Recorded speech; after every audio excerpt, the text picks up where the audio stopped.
अस्सलाम वालेकुम नाज़रीन, मैं हूं आपकी होस्ट इकरा तारिक। डायबिटीज विद पाकिस्तान के फेसबुक पेज पर खुशामदीद। आज का हमारा ये प्रोग्राम जिसका नाम है ज़ियाबीतस क्या बला है, जानिए डॉक्टर जावेद इकबाल से। पहले आपको मैं तारुफ करवाती चलूँ डॉक्टर जावेद इकबाल का, जो कि कंसल्टेंट डायबिटोलॉजिस्ट हैं और साथ ही साथ एंडोक्रिनोलॉजिस्ट भी हैं। आज का हमारा इस प्रोग्राम का जो टॉपिक है वो भी एंडोक्रिनोलॉजी के ऊपर ही हम करेंगे कि ये एंडोक्रिनोलॉजी क्या होती है, इसका डायबिटीज़ के साथ क्या ताल्लुक है। आइए हम डॉक्टर जावेद इकबाल से जानते हैं। अस्सलाम वालेकुम डॉक्टर साहब। डॉक्टर साहब कैसे हैं आप? ठीक हैं? I am fine. डॉक्टर साहब, आपसे जो आज हमारे इस प्रोग्राम का टॉपिक है वो एंडोक्रिनोलॉजी के ऊपर है और आपसे ये जानना चाहूँगी कि एंडोक्रिनोलॉजी होती क्या, ये क्या फील्ड है?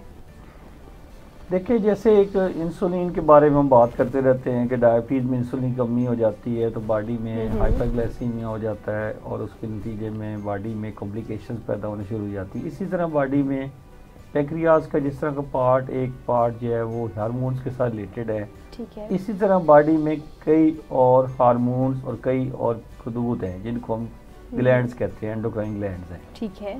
इनमें से जो चंद मोस्ट इम्पॉर्टेंट ग्लैंड्स हैं उनमें थायराइड ग्लैंड आ जाता है, उनमें ये पिट्यूटरी ग्लैंड आ जाता है और उनके अलावा जो है बॉडी के किडनी के ऊपर एक छोटा सा ग्लैंड होता है, उसको कहते हैं एड्रीनल ग्लैंड। और इसी तरह जो फीमेल में जो ओवरीज हैं वो भी ग्लैंड्स का काम करती हैं और ये जो मेल हैं, मेल में जो टेस्टिस हैं वो भी एक टेस्टोस्टेरोन नामी हार्मोन पैदा करके ग्लैंड्स का काम करते हैं। आप अगर बॉडी पूरी की नफ्सियात को समझें तो आप ये समझ सकती हैं कि बॉडी को दो तरह से रेगुलेट किया जाता है। एक केमिकली रेगुलेशन करते हैं और एक हम उसको न्यूरोलॉजिकल रेगुलेशन करते हैं। और ये केमिकल कैसे होती है? केमिकल रेगुलेशन जो है वो सारी हार्मोन्स के थ्रू होती है। इन हार्मोन्स का जो मास्टर ग्लैंड है उसको हम पिट्यूटरी ग्लैंड कहते हैं। ठीक है। वो ब्रेन के अंदर उसकी लोकेशन है, इसलिए उसको मास्टर ग्लैंड भी कह सकते हैं। मतलब ये कि जो पिट्यूटरी ग्लैंड है वो ब्रेन से जो है वो उसको ऑपरेट कर रहा होता है, ब्रेन से ऑपरेट कर रहा होता है और वो पिट्यूटरी ग्लैंड जो है बाकी हार्मोन्स की जो बाकी ग्लैंड्स की फंक्शनिंग है उसको प्रॉपर रखता है। यानी ठीक है, थायराइड ग्लैंड को कंट्रोल करेगा, एड्रीनल ग्लैंड को कंट्रोल करेगा, ओवरीज को, टेस्टिस को, ठीक है, उसकी थ्रू केमिकल्स कंट्रोल करेगा। एक होता है न्यूरोलॉजिकल कंट्रोल, जैसे आपका ब्रेन है वैसे आपका स्पाइनल कॉर्ड है, ये बॉडी को न्यूरोलॉजिकली कंट्रोल कर रहे होते हैं, ये न्यूरॉन्स के थ्रू कंट्रोल कर रहे होते हैं। ठीक है। और इनका क्या फंक्शन क्या होता है? ये जो हार्मोन्स का मेन फंक्शन होता है, जैसे आपका जो इंसुलिन एक हार्मोन है तो इंसुलिन के मुकाबले में एक हार्मोन था ग्लूकागोन। इंसुलिन ब्लड शुगर को नॉर्मल करती है, उसको यूटिलाइज करती है, एनर्जी में कन्वर्ट करती है। ग्लूकागोन उसके मुकाबले में अगर बॉडी में ब्लड शुगर लो हो तो उसको वो अप करता है। अच्छा, यानी ये दो एक दूसरे के काउंटर होते हैं। इसी तरह से जो थायराइड हार्मोन है, थायराइड से जो ये थायराइड ग्लैंड से प्रोड्यूस होते हैं। थायराइड ग्लैंड के बारे में बता दूं कि थायराइड ग्लैंड जो है वो गर्दन की जो हिस्सा है उसमें लोकेटेड होता है और अगर ये बढ़ जाए तो इसको हम गलड़ भी कहते हैं आम जुबान में। अच्छा, जहाँ से वो ये शायद यहाँ पे होता है। अच्छा, यहाँ पे ये साइज इसका अगर बढ़ जाता है इसको हम गलड़ की बीमारी भी कहते हैं। अच्छा, जो कि हमारे यहाँ कुछ एंडेमिक एरियाज ऐसे भी हैं, पहाड़ी इलाके ऐसे हैं जिनको हम थायराइड बेल्ट कहते हैं, ये गलड़ की बेल्ट है, यहाँ पे थायराइड की बीमारियाँ ज्यादा है। तो थायराइड हार्मोन का मेन फंक्शन क्या है कि बॉडी की एनर्जी को, बॉडी की बेसल मेटाबॉलिज्म को मेंटेन करता है। अगर पेशेंट जो है वो तो उसका थायराइड लेवल कम है तो उसके नतीजे में सुस्ती का शिकार हो जाएगा, वो वेट गेन शुरू कर देगा, उसको सर्दी ज़्यादा लगनी शुरू हो जाएगी और उसका चेहरा पफी होना शुरू हो जाएगा। ये मेन थायराइड की कमी की अलामत है। उसकी अलामत। एक क्वेश्चन है डॉक्टर साहब मेरा आपसे कि जैसे अगर किसी इंसान में इंसुलिन की कमी है, ठीक है, इंसुलिन उतनी मिकदार में नहीं बन रही जितनी की उसको ज़रूरत है, जैसे कि वो हाइपो में चला जाता है, ठीक है, तो वो क्या इंसुलिन नामी हार्मोन की वजह से जाएगा या वो थायराइड ग्लैंड की वजह से जाएगा? नहीं, जो हर एक अपना फंक्शन है ना, जैसे ब्लड शुगर है ये आपकी इंसुलिन से ज्यादा रेगुलेट होती है, ठीक है। इसी तरह से जो बॉडी की एनर्जी लेवल है, स्टेमिना, ठीक है, ये थायराइड हार्मोन का ज्यादा काम है, ठीक है, सही। इसी तरह एक और हार्मोन है उसको हम कहते हैं कॉर्टिसोल, वो आपका स्टीरॉयड हार्मोन है जो आपकी स्ट्रेस लेवल्स के दौरान आपके काम आता है, या बॉडी में इन्फेक्शन हुई होती है, इन्फ्लेमेशन हुई होती है, या बॉडी किसी इमीडिएट ट्रॉमा में चली जाती है उस वक्त ब्लड प्रेशर को मेंटेन करता है और आपके सोडियम लेवल को मेंटेन करता है, तो ये कार्टिसोल उसको कहते हैं। सही है। इसका मतलब ये सारे हार्मोन्स के अपने अपने फंक्शंस हैं। इसी तरह जो पिट्यूटरी से एक हार्मोन निकलता है उसको हम ग्रोथ हार्मोन कहते हैं। अगर ग्रोथ हार्मोन की कमी होएगी तो वो पेशेंट का कद बढ़ना रुक जाएगा। अच्छा, तो अगर वो खास तौर पे 16 साल से कम उम्र पे होएगी तो फिर उस बच्चे का कद जो है वो नहीं बढ़ेगा जितना उसका बढ़ना चाहिए था बाकी लोगों के मुकाबले में। ठीक है। तो इसी तरह से इन हार्मोन्स की कभी तो कमी होती है और कभी इन हार्मोन्स की ज्यादती होती है। कमी और ज्यादती दोनों नुकसानदेह होते हैं और दोनों का इलाज करना चाहिए, दोनों को रिकग्नाइज करना चाहिए। डॉक्टर साहब, अब एक सवाल जो मेरे जहन में आता है कि अगर ये जो आपने जैसे बताया ये हार्मोन्स के हवाले से पिट्यूटरी ग्लैंड और कोर्टिसोल और ये जितने भी स्टेरॉइड्स और थायरॉक्सिन ये सारे आपने अभी बताए हैं, डायबिटीज होने में क्या इनका कोई रोल है? अब आपने बात की कि डायबिटीज, क्या डायबिटीज हार्मोन्स की एक्सेस से भी हो सकती है?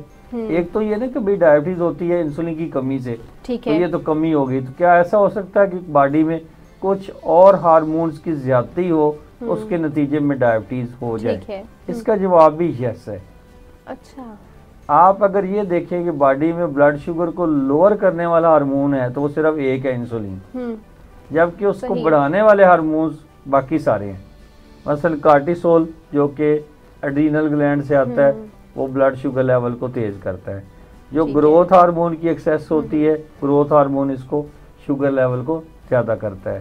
सही। तो इसको जो ग्रोथ हार्मोन की ज्यादती से ब्लड शुगर बढ़ते हैं इसको हम पिट्यूटरी डायबिटीज कहते हैं। अच्छा। यानी डायबिटीज है लेकिन उसका फोकस लबलबा नहीं है, पेंक्रियाज नहीं है, उसका प्रॉब्लम मेन पिट्यूटरी ग्लैंड है। उसको ट्रीट करेंगे तो ब्लड शुगर लेवल ठीक होंगे। सिमिलरली जो एड्रीनल डायबिटीज है जिसको हम कुशिंग डिजीज कहते हैं या कुशिंग की सिंड्रोम कहते हैं, या तो बॉडी में स्टीरॉयड अंदर से ज्यादा पैदा हो रहे हो कार्टिसोल, या हम कई सारी बीमारियों में मरीजों को स्टीरॉयड्स बाहर से देने पड़ते हैं। मैं आपको चंद ऐसी बीमारियों के नाम बताता हूँ जिनमें नॉर्मल हालात में फिजिशियंस को स्टीरॉयड्स इस्तेमाल करने पड़ते हैं और उन स्टीरॉयड्स के साइड इफेक्ट के तौर पे बॉडी में शुगर लेवल हाई हो जाते हैं। इसको कहते हैं steroid induced diabetes, steroid induced hyperglycaemia. तो वो जो जैसे अस्थमा है, दमे के जो मरीज हैं उनको कई दफा स्टीरॉयड्स की हैवी डोजेज लेनी पड़ती है। सार्काइडोसिस एक बीमारी है, उसके अंदर स्टीरॉयड लेने पड़ते हैं। एक बीमारी है जिसको रूमेटॉइड आर्थराइटिस कहते हैं। आप ये समझ लें कि उसमें जिस्म के छोटे जो जोड़ होते हैं, हाथ पैर के जोड़ होते हैं, वो टेढ़े होना शुरू हो जाते हैं। आपने कई पेशेंट सुने होंगे, देखे होंगे, उनके अंदर स्टीरॉयड्स का इस्तेमाल करना पड़ता है उनकी पेन को कम करने के लिए और उनको एक्टिव करने के लिए। इसके अलावा बॉडी में स्टीरॉयड्स का इस्तेमाल एक और बीमारी जो कि गट के रिलेटेड होती है, उनको कोलाइटिस होता है, अल्सरेटिव कोलाइटिस है, उसके अंदर स्टीरॉयड्स का इस्तेमाल करना पड़ता है। तो कुछ और लंग डिजीजेज ऐसी हैं, कुछ डिजीजेज जो हैं वो CNS की ऐसी हैं जिनमें स्टीरॉयड्स का इस्तेमाल करना पड़ता है। मजबूरी होती है, ज़ाहिर है, साइड इफेक्ट्स हैं, लेकिन उस डिजीज़ को भी ठीक करना ज़रूरी है। तो उन डिजीज़ के अंदर as a side effect steroids की वजह से हाइपरग्लाइसीमिया हो सकता है। ये तो है कि हम बाहर से स्टीरॉयड दे रहे हैं। ऐसा भी हो सकता है कि आपके जो एड्रीनल ग्लैंड है, जो किडनी के ऊपर ग्लैंड है, उसके अंदर कोई ट्यूमर हो और वो हाइपर सेक्रीशन करना शुरू कर दे कार्टिसोल की। तो कार्टिसोल बॉडी का इंटरनल स्टीरॉयड है। अच्छा। उसकी वजह से भी ब्लड शुगर पे लेवल बढ़ना शुरू हो जाएंगे। उसको फिर हम कह देंगे कुशिंग की वजह से डायबिटीज हो गई। अच्छा। तो इसलिए डायबिटीज जो है वो ये कई सारे जो बाकी हार्मोन्स की ज्यादती के साथ भी कई दफा जन्म लेती है। मतलब ये कि डायबिटीज होने में एक तो जीन्स का रोल, एक लाइफस्टाइल का रोल, इसके साथ साथ ये भी एक रोल है। ये भी ऐसे फैक्टर्स हैं जिसको हम कहते हैं सेकेंडरी डायबिटीज, यानी डायबिटीज की रीजन पेंक्रियाज में नहीं है, आउटसाइड दी पेंक्रियाज है। अच्छा।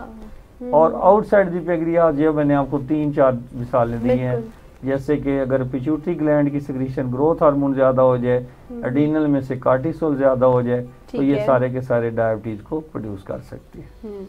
डॉक्टर साहब, एक सवाल आपसे जो मैं और पूछना चाहूंगी कि ये तो आपने बताया कि अगर इन हार्मोन्स की ज़्यादती हो जाए तो उससे डायबिटीज़ होने का रिस्क बढ़ जाता है या डायबिटीज़ हो सकती है। ठीक है। अच्छा, अब एक इंसान जो कि डायबिटिक है, ठीक है, उसके अंदर अगर ये हार्मोन्स बैलेंस नहीं है, एक्सेसिव हैं, तो उससे डायबिटिक पेशेंट के साथ क्या क्या हो सकता है? जैसे स्टीरॉयड एक्सेस हो जाए, कार्टिसोल एक्सेस हो जाए, तो वो मरीज ओवरवेट हो जाएगा, हाइपरटेंसिव हो जाएगा, उसका ब्लड शुगर लेवल कंट्रोल से बाहर हो जाएंगे, इंसुलिन रेजिस्टेंस बढ़ जाएगी। वो जो डोजेज 20 यूनिट्स अगर इंसुलिन पे कंट्रोल हो रहा था, तो आप समझे आपको 40 यूनिट या 60 यूनिट या 80 यूनिट तक इस्तेमाल करने पड़ेंगे। तो इसी तरह से जब पिट्यूटरी पे से ग्रोथ हार्मोन ज़्यादा हो जाता है, तो उन कंडीशन में भी आपको high doses of insulin use करनी पड़ती हैं ताकि वो उसको काउंटर कर सके।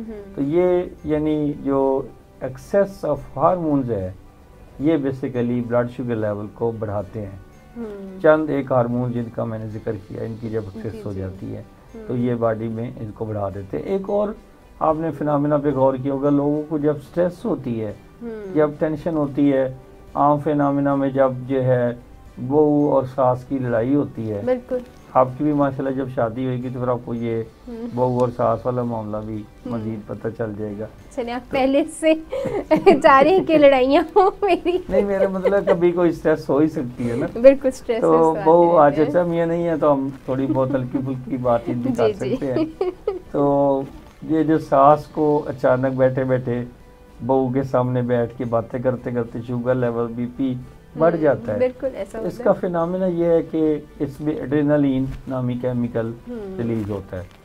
एड्रेनालिन कहाँ से आता है? एड्रेनालिन जो है ये उसका सोर्स भी यही एड्रीनल ग्लैंड का एक पार्ट है। ठीक है। एक कॉर्टेक्स होती है, एक मेडुला होता है। तो एड्रीनल मेडुला में से कई दफ़ा हार्मोन ज़्यादा निकलते हैं और वो ब्लड शुगर को भी बढ़ा सकते हैं और वो स्टोर्ड ब्लड शुगर को लिवर में से, जिगर में से बाहर ले आते हैं। अच्छा।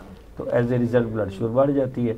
और ये एपिसोडिकली ऐसा भी हो सकता है कि ऐसे मरीजों का ब्लड प्रेशर एलिवेटेड हो जाए, 200/110 तक हो जाए और फिर उसके बाद उनकी ट्रीटमेंट करके वो नीचे लाया जाता है। तो ये इस तरह की जो एंडोक्राइन कंडीशंस हैं या हार्मोनल डिस्टर्बेंसेस की कंडीशंस हैं, ये सारी इस फील्ड ऑफ एंडोक्रिनोलॉजी में कवर होती है। सही। और ये आपने चूँकि शुरू में बात एंडोक्रिनोलॉजी की फील्ड की थी तो मैं उसको एक्सप्लेन करने लगा हूँ। एंडोक्रिनोलॉजी का फील्ड अब इस वक्त एक ग्रोइंग फील्ड है और डायबिटीज़ उसका एक पार्ट है। क्योंकि डायबिटीज़ इसलिए पार्ट है कि डायबिटीज़ में भी ब्लड शुगर लेवल्स को जो कंट्रोल का काम है वो एक हार्मोन का काम है जिसको हम इंसुलिन कहते हैं, जिसकी अपोजिट जो चीज़ काम कर रही होती है वो ग्लूकागोन होता है। अच्छा। बल्कि यहाँ तक अब स्टडीज़ हो रही हैं कि डायबिटीज़ के अंदर एक तो इंसुलिन की कमी वजह है, तो एक साइड पे ग्लूकागोन की ज़्यादती भी होती है। यानी वो हार्मोन जो ब्लड शुगर को बढ़ाता है वो अमाउंट में बढ़ जाता है केमिकली। तो ग्लूकागोन का एक्सेस इंसुलिन की कमी मिलके फिर डायबिटीज़ को जन्म दे रहे होते हैं। तो जो मेडिकेशन आजकल हम देते हैं उसमें भी हम ये पहलू भी कवर करते हैं कि जो ग्लूकागोन का लेवल है उसको भी सप्रेस करना है। डॉक्टर साहब, एक और जो क्वेश्चन है आपसे, फॉर एग्जांपल, बल्कि दो सवाल इस टाइम मेरे जहन में आ रहे हैं। एक तो सवाल ये आ रहा है कि जैसे हाथों में अक्सर पसीने कुछ लोगों को आ रहे होते हैं, पाँव में आ रहे होते हैं, ये भी किसी ग्लैंड से या किसी हार्मोन से इसका ताल्लुक है? हाथों में पसीने ज़्यादा आने ये थायराइड की बीमारी की निशानी से। अगर आपके वार्म और वेट हैंड्स रहते हैं ना, आप किसी से हाथ मिलाते हैं उसका हाथ गर्म भी होता है और वेट भी होता है। कोल्ड और वेट नहीं, कोल्ड और वेट तो एंजाइटी के मरीज है ना, वो तो जाएंगे ना हमारे दूसरे पोर्शन में, साइकेट्री सिस्टम में। ठीक है। तो वो तो एंजाइटी की हो गए। जो वार्म और वेट होते हैं वो बेवफा नहीं होते, वो हाइपर थायराइड होते हैं। अच्छा, जैसे मतलब कि अब जैसे अगर मैं अपनी एग्जांपल दूं, मुझे अब वहम होना शुरू हो गया कि मुझे तो नहीं आगे चल के थायराइड का मसला हो सकता। वार्म और वेट जो है वो हाइपर थायराइड हो सकते हैं, लेकिन साथ कुछ और इलामात भी होती है। मसलन ये जो हाइपर थायराइड होते हैं इनका वजन कम होना शुरू हो जाता है, इसके बावजूद कि वो खा पी सही रहे होते हैं। अच्छा, ठीक है। इसके ऑपोजिट जो हाइपोथायराइड होते हैं जिनके थायराइड की कमी हो रही होती है वो कोल्ड होते हैं, उनके हाथ भी कोल्ड रहते हैं, प्रीफ्रीज कोल्ड होती है और उनको सर्दी ज़्यादा लगती है, उनको गर्मियों में भी सर्दी लग रही होती है। अच्छा। और अगर कोई बंदा आपके सामने एक्सेसिवली ब्लैंकेट्स लेके सोया हुआ है और वो भी उस मौसम में जबकि ज़रूरत नहीं है ब्लैंकेट्स की, तो समझें कि थायराइड के साथ कुछ डिस्टर्बेंस है। अच्छा, तो डॉक्टर साहब पता कैसे चले कि हम कोई टेस्ट करवाएं? हाँ, जिससे उनके पता हम थायराइड चलेगा फंक्शन टेस्ट करवाते होते हैं, जैसे हम डायबिटीज में टेस्ट करवाते हैं इसी तरह हार्मोनल टेस्ट भी कराए जा सकते हैं। थायराइड के फंक्शन के टेस्ट करवा लेते हैं और उनमें TSH और फ्री T4 के नाम से ये टेस्ट होते हैं। ठीक है। और ये करवा के फिर एक अच्छा केयरफुल फिजिशियन के पास आप जाते हैं जो उसमें से आपको फिर ट्रीटमेंट शुरू करा। अच्छा, थायराइड के अलावा जो बाकी ग्लूकागॉन और जो हमने बाकी जितने भी हार्मोन्स का यहाँ पे आपने जिक्र किया, क्या इन सब को भी चेक करने के लिए कोई टेस्ट मौजूद है? बिल्कुल बिल्कुल बिल्कुल, बॉडी में इनको टेस्ट किया जा सकता है। सारे के कार्टिसोल लेवल को टेस्ट किया जा सकता है। फिर हम इनमें कुछ सप्रेशन टेस्ट होते हैं, कुछ स्टिमुलेशन टेस्ट होते हैं, तो एंडोक्रिनोलॉजी में ये टेस्ट। लेकिन एक बात मैं यहाँ लोगों के लिए कन्वे करना चाहूँगा लोगों को कि हार्मोन्स के जो टेस्ट हैं वो किसी मुस्तनद किसी लैब से करवाएं। ठीक है। क्योंकि ये महंगे टेस्ट होते हैं, एक्सपेंसिव होते हैं, बार बार आप नहीं करवा सकते, आपकी इस्तिताअत से बाहर हो सकते हैं माली। तो आप किसी अच्छी लैब से करवाएं जो बड़ी हमारी स्टैंडर्ड लैब्स हैं, या वहाँ चले जाएं, या हुकूमत पाकिस्तान ने एक इदारा खोला हुआ है, इसको हम इनमोल कहते हैं, इंस्टीट्यूट ऑफ न्यूक्लियर मेडिसिन है, ये शेख ज़ैद हॉस्पिटल के बिल्कुल बैक पे है। इनमोल वाले चूँकि शुरू से हार्मोन्स के टेस्ट करते आ रहे हैं और उनकी जो लैब्स की रिलायबिलिटी में कोई इशूज़ नहीं है, तो इनमोल से जाके आपकी कॉस्ट भी कम पड़ती है और आपके टेस्ट भी अच्छे हो जाते हैं। तो हार्मोन्स के टेस्ट जो जब भी आप करवाएं वो अच्छी जगह से करवाएं। मैंने कई दफ़ा पेशेंट्स को देखा है वो गलत रिपोर्ट इस तरह ले आते हैं कि वो अपनी गली महल्ले में किसी से करवा के ले आते हैं। जब हम उनको किसी और अच्छी लैब से करवाते हैं तो वो बहुत फ़र्क आ जाता है। इसलिए मैं ये रिकमेंड करूँगा कि आपको ये जो 3 स्टैंडर्ड्स लैब्स हैं या 4 हैं उनके थ्रू अपने टेस्ट करवाने चाहिए। और अगर आप सरकारी सेक्टर में जाते हैं तो इनमोल के साथ इनमोल में ये टेस्ट हो रहे हैं। ठीक है, सही। मतलब ये कि इससे फिर बचा भी जा सकता है ना, क्योंकि आपको पहले ही पता चल जाएगा कि आप में किस चीज़ की ज़्यादती है। ये बीमारियाँ जो हार्मोनल ट्रीटमेंट्स हैं ये भी ट्रीटेबल है।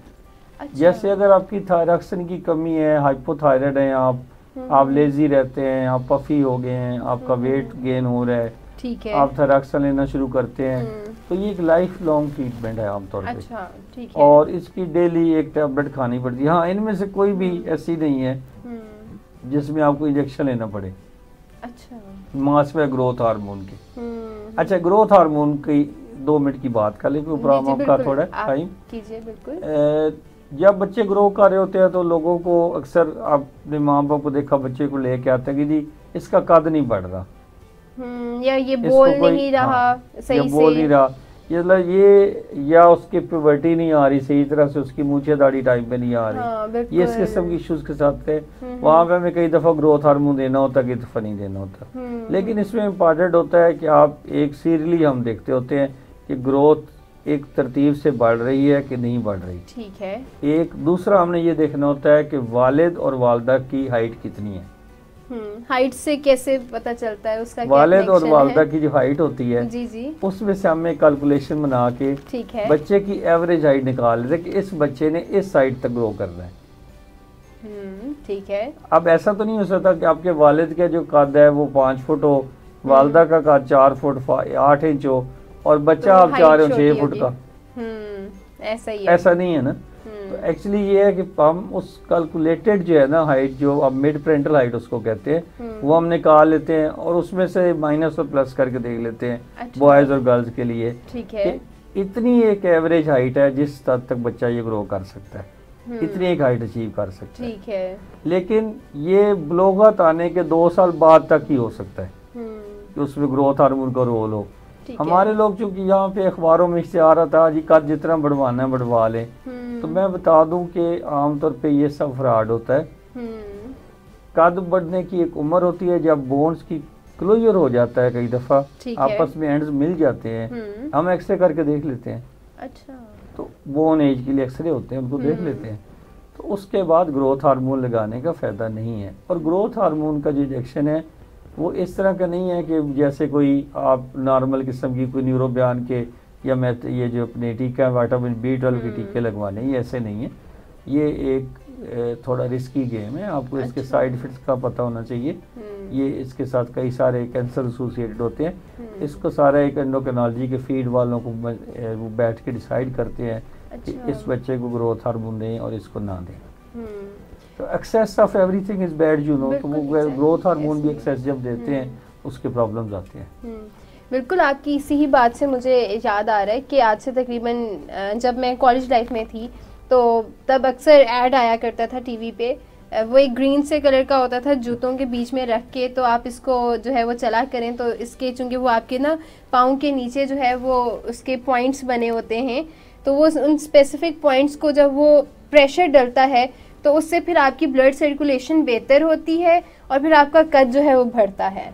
इसमें मैं आपको गाइड कर दूँ, ये जो 12 साल की एज होती है बच्चे और बच्चियों में, और 12 और 14 की जो एज है, इस एज में बच्चों को विटामिन डी एडिक्वेट अमाउंट में देना चाहिए। ठीक है। वाइल लेवल कराना चेक तो चेक करवा ले। कैल्शियम देना चाहिए, उनको स्ट्रेस फ्री रखना चाहिए। अच्छा। अब जो ये सारे प्रॉब्लम्स आ रहे हैं ना, ये जो डिलेड प्यूबर्टी के और जो ग्रोथ अरेस्ट होने के इश्यूज आ रहे हैं ज्यादातर, इनमें एक वजह मैंने ये भी नोट की कि बच्चों पे हमने स्ट्रेस की तरह डाल दिया है। अब देखिए मेरी उम्र पे और आपकी उम्र पे, मेरी की उम्र में से थोड़ा काफी ज्यादा फर्क है तो नहीं, काफी ज्यादा है। तो आप ये देखिए कि हमारे जमाने में ये कभी इश्यूज थे ही नहीं, कोई ये सोचता ही नहीं था कि बच्चा ग्रो टाइम पे करेगा नहीं करेगा, इश्यूज नहीं थे। बिल्कुल इसलिए नहीं थे कि हमारे ऊपर ये 6A लेने वाला प्रेशर नहीं था। अब है। अब आपका जो बच्चा स्कूल जाता है, एवरेजली बच्चा सुबह 6 बजे उठ के 8 बजे स्कूल पहुंचता है, 3 बजे वापस आता है, 4 बजे वो ट्यूशन जा रहा होता है, रात के 8 बजे वो घर आ रहा होता है। फिर माँ उसके पीछे होती है कि बैठ के पढ़ो, तुमने इतने ए लेने हैं। अब उसकी जिंदगी में ए रह गए हैं, उसकी जिंदगी में से दादी नानी चचा उसके बाकी जो फैमिलीज के रोल्स है वो ऑलमोस्ट निकलते जा रहे हैं। फिर वो जो टाइम उसमें बचता है वो कंप्यूटर पे या बाकी आईपैड और ये वो यूज करके अपना टाइम जो है उस पर लगा लेता है। As a result physical activity आप देखिए नील हो गई है। पहले बच्चे गुल्ली डंडा खेलते थे, कबड्डियाँ खेलते थे।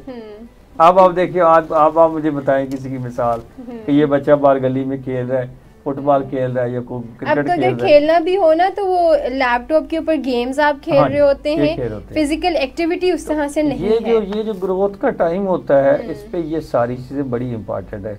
वो जो आपने मिसाल पहले दी थी वो भी उसी में आती थी कि आप एक अपना स्ट्रेस फ्री लाइफस्टाइल और वॉक और ये वो सारा कुछ करते हैं तो आपकी ग्रोथ नॉर्मल फेज पे चली जाती है। तो ये जब इतने सारे अननोन फैक्टर्स आ रहे हैं ना ग्रोथ रिटार्डेशन के, उनमें आई थिंक ये इम्पोर्टेंट है कि लाइफस्टाइल हमारा चेंज हो गया।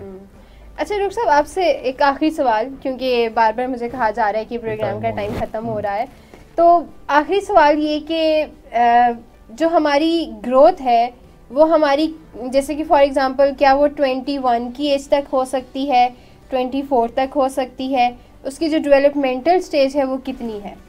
मैंने आपको बताया ना कि जब आपको बलोगत हो जाती है, जैसे मेल और फीमेल में डिफरेंट उसके पैरामीटर्स हैं। ठीक है। यहाँ मुझे प्रॉब्लम डिस्कशन में भी नहीं है तो इसलिए बात करते। ठीक है। आप समझे कि उसके 2 साल के अंदर अंदर आपकी हाइट भी कंप्लीट हो जाती है।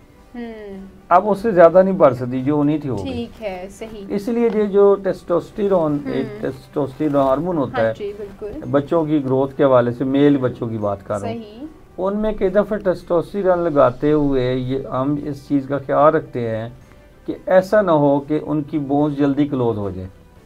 जब हम टेस्टोस्टेरोन लगा देंगे तो बोन्स क्लोजर जल्दी हो जाएगा। इसी तरह जो बच्चों के अंदर टेस्टोस्टेरोन नेचुरल बन गया है तो उसकी वजह से वो बच्चा ब्लोगर में चला गया है। ठीक है, मैच्योर हो गया है। तो अब उसके बाद 2-1 साल बाद क्लोजर होना ही है बोन्स की एंड्स का, तो उसके बाद प्रैक्टिकली हाइट नहीं बढ़ाई जा सकती। सही, ठीक। तो ये एक बड़ा वेरिएबल और बड़ा ग्रे जोन है। इसमें टेस्टों की इतनी अहमियत नहीं है जितनी एक अच्छे क्लिनिशियन की जरूरत है जिसको इन चीजों का इल्म हो, और जो ये सब्जेक्ट है ये एंडोक्रिनोलॉजी में आता है। अब आपको शायद कांसेप्ट क्लियर हो गया। मजे का सब्जेक्ट ये लग रहा है एंडोक्रिनोलॉजी का, और इस हवाले से मैं और भी मजीद जानना चाहती हूँ डॉक्टर साहब। इंशाल्लाह हम फिर नेक्स्ट जो प्रोग्राम हमारा होगा हम इसी को ही आगे कंटिन्यू करेंगे, क्योंकि अभी मेरे जहन में और भी बहुत सारे सवाल आ रहे हैं। नाज़रीन, अगर आप कोई सवाल पूछना चाहते हैं तो वो भी आप हमें इनबॉक्स कर सकते हैं या आप हमें कमेंट्स कर सकते हैं, तो वो भी हम आपके उन सवालात को भी ज़रूर शामिल करेंगे। हमने आज प्रोग्राम भी लेट शुरू किया क्यों, क्योंकि थोड़ा सा इशू था, उसकी वजह से थोड़ा सा प्रोग्राम लेट हो गया। नेक्स्ट टाइम जो है हम पूरे टाइम पे प्रोग्राम भी शुरू करेंगे। और साथ ही साथ अभी आप लोगों से इजाज़त चाहती हूँ। और डॉक्टर साहब आपका भी बहुत बहुत शुक्रिया, और आप लोग अपना बहुत सारा ख्याल रखिएगा। अल्लाह हाफ़िज़।